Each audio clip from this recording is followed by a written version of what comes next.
We have about 15 minutes for questions from the audience. And Will's going to help find you all. And we'll also save some time at the end for questions from Zoom. Any questions so far on what you've heard, stories that you've heard?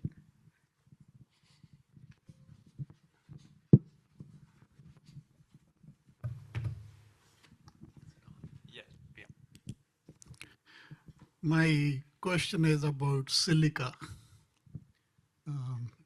I saw your presentation and it reminded me when I came to California in early 80s and I worked on rice straw. Rice straw has lots of silica in it. And when we do the open field burning of that rice straw to dispose of rice straw after harvesting rice, then lots of that silica gets in the air. And when we looked at those samples under electron microscope, that silica that is in the air, it looks like glass fibers. And so we started working on that, okay, if that is the problem, and in our Sacramento area, rice field used to be all around airport, and now it is all covered with homes. So we thought of understanding what is going on and then how we can use that rice under controlled conditions, for example, using as fuel rather than burning in the open field.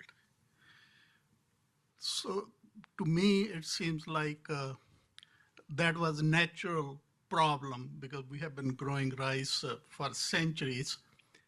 But then this, your problem of silica is perhaps more man-made. And by this kind of things that we manufacture, market, get adopted, why don't we look at these kind of problems in the beginning rather than at the end? So that is my question to you, that if there was no this kind of thing, because we have been using wood instead of using these kind of materials, same thing with plastics. And so how can we avoid that problem to begin with rather than finding solutions after the problem has already become widespread? I love your question, by the way. Thank you. And that's what keeps me going, is honestly to try to figure out how did this happen? Because as you point out, we've known about silica, at least since the Wright fields, but actually we've known about it thousands of years earlier. Okay, this goes back thousands of years, the problem of silicosis. So this is entirely preventable. This was patented in 1975, this artificial stone, by an Italian engineer. And when I saw my first case, I dug up the Italian patent. And when I read that Italian patent, I said,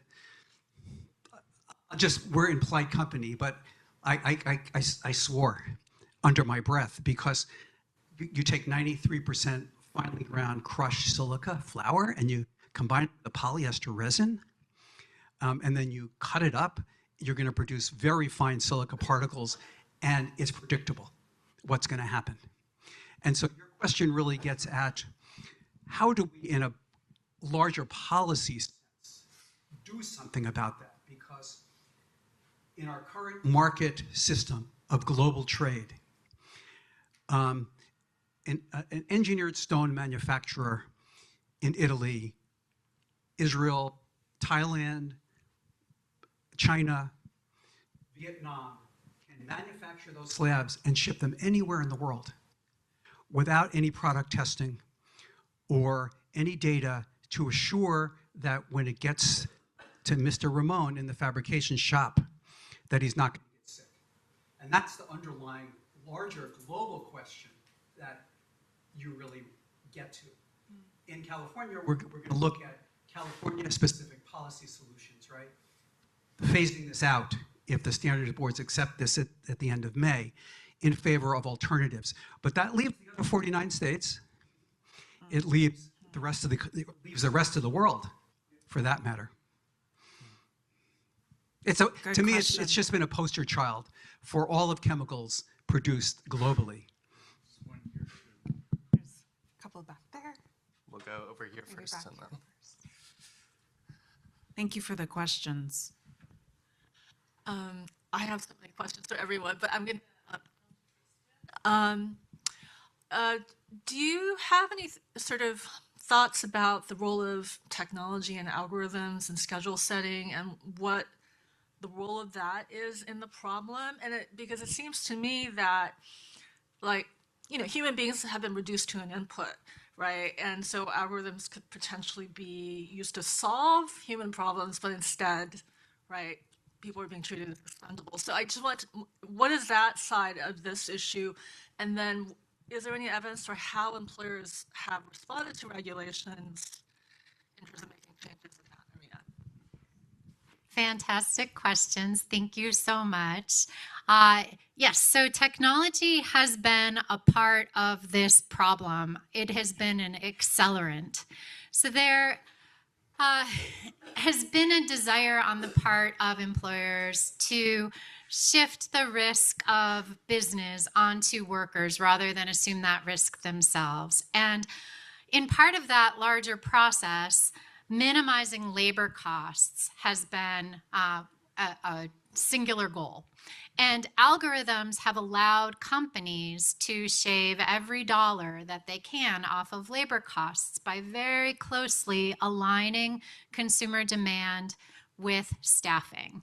And there was nothing, before some of these regulations were passed, there was nothing to stop employers from just sending people home if they were slow.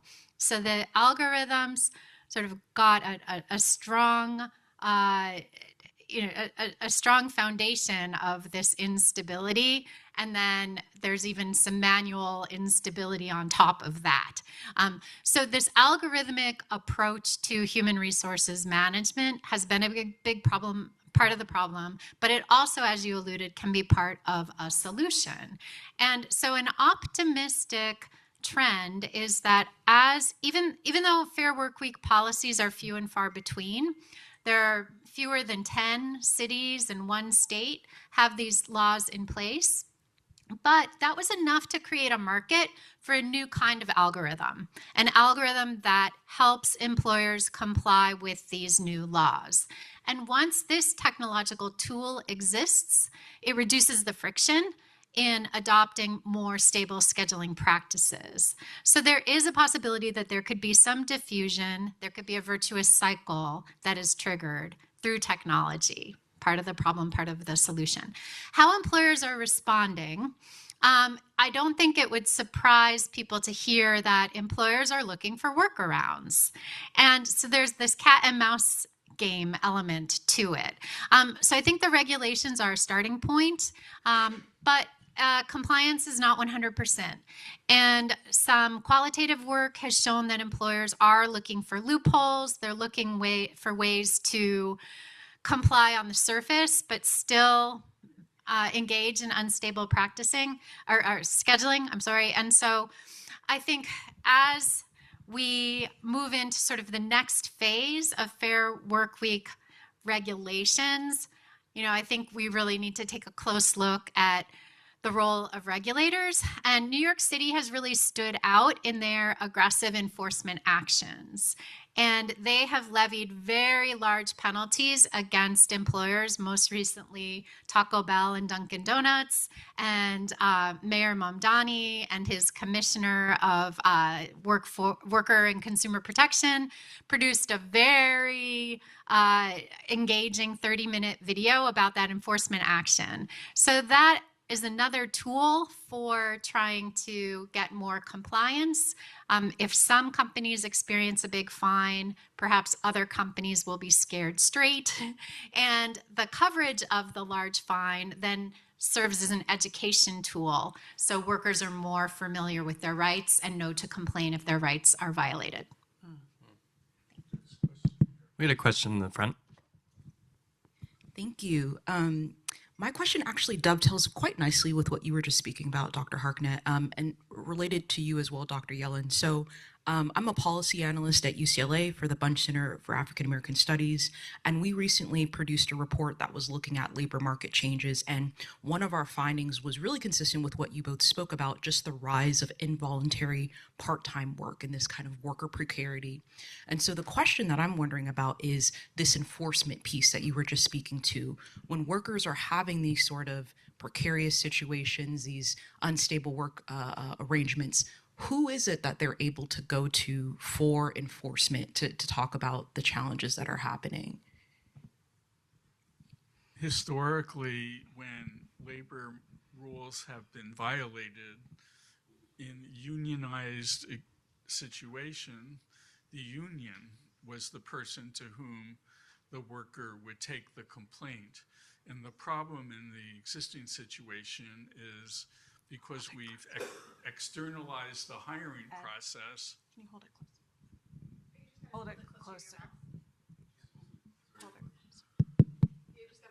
Good. That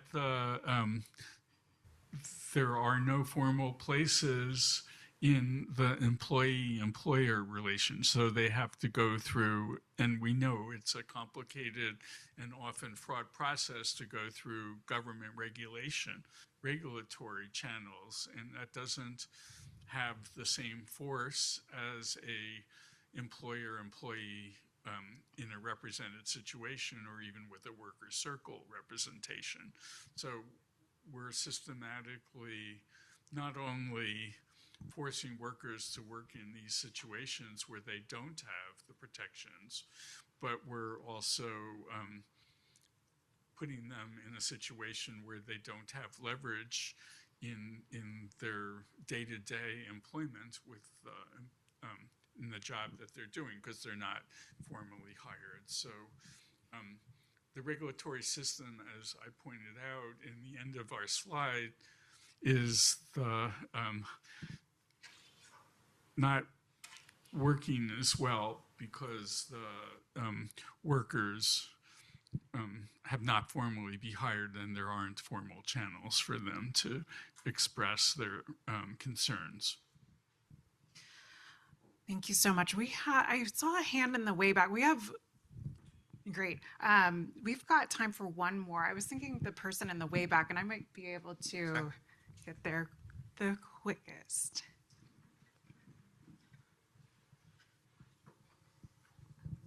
Hi, my question is about the last presentation on the silicosis.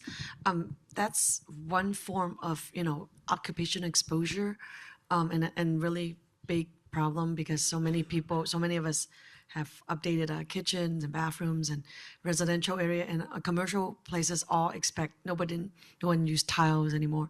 But what about like also other exposure of other materials? Like I think about houses that are built with like I think it's those concrete cement boards.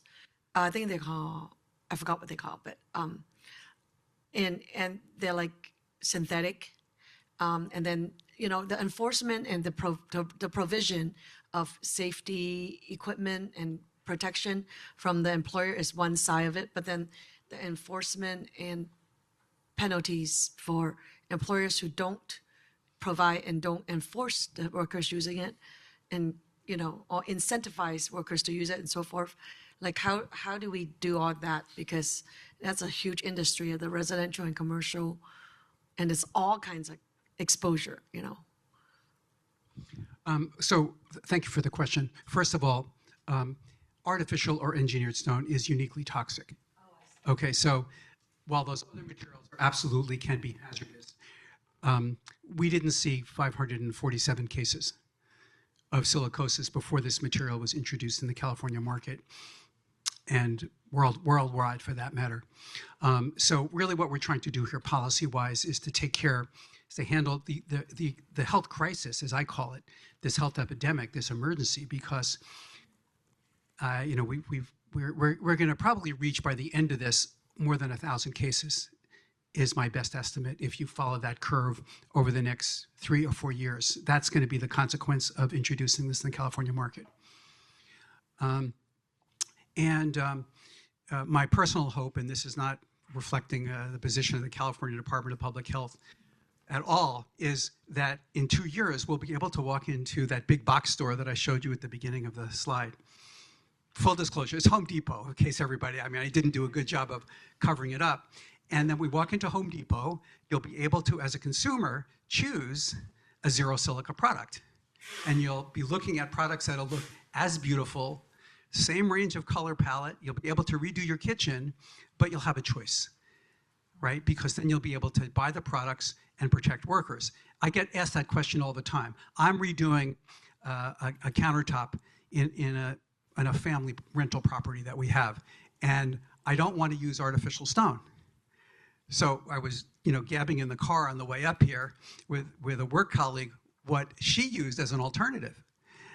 So until we had that alternative, that gets driven by a policy change that, let me just end. I had an epiphany. I've been doing occupational medicine for 40 years. And do people know the hierarchy of controls? Yes. Okay, you know the hierarchy of controls? At the very top of the hierarchy is elimination, for those of you who are familiar with that pyramid. Well, we can't eliminate countertops. I'm not fantasizing that we would go back to not having countertops in the world. Below that is substitution. It took me a decade to realize that we just need to substitute out the hazard. And then I went to Australia. And that's what they've done. Thank you so much. Thank you for your engagement. We had so many questions and we didn't get to everything. Do we have any questions on Zoom? We do, and this question is for any of the panelists. How have your studies and work addressed the challenges faced by independent contractors who are exempt from AB5, licensed manicurists, for instance, who are working in salons with constant chemical exposure from the products they use? Challenges include not having paid sick leave to address health issues, being misclassified, and working overtime without pay. What can be done to enforce labor laws in these types of workplaces?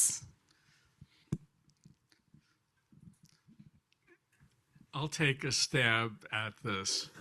And I think what's really critical is the easy way out, which probably we may do,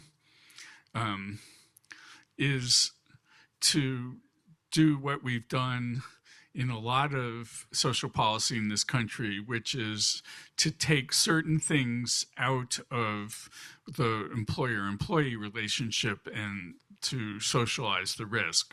So for retirement, we have Social Security, we have Medicare, and they're largely not governed by the employer-employee relationship. And that is one route that we can take, and it's the short-term route to really improve workers' lives. In the long run, and we need to be creative to do this, we need to build up an architecture of protections that either ban these kinds of relationships where they're not appropriate to the kind of work done. The vast majority of independent contractors do not meet the criteria for AB5 and therefore should not be independent contractors. The vast number of on-call workers, which Kristen was describing, should not be subject to the employer's whim about when they come to work. So for contingent employment, we certainly need to also have strong macroeconomic policies that keep the demand for labor such that employers have to respond by giving greater levels of security.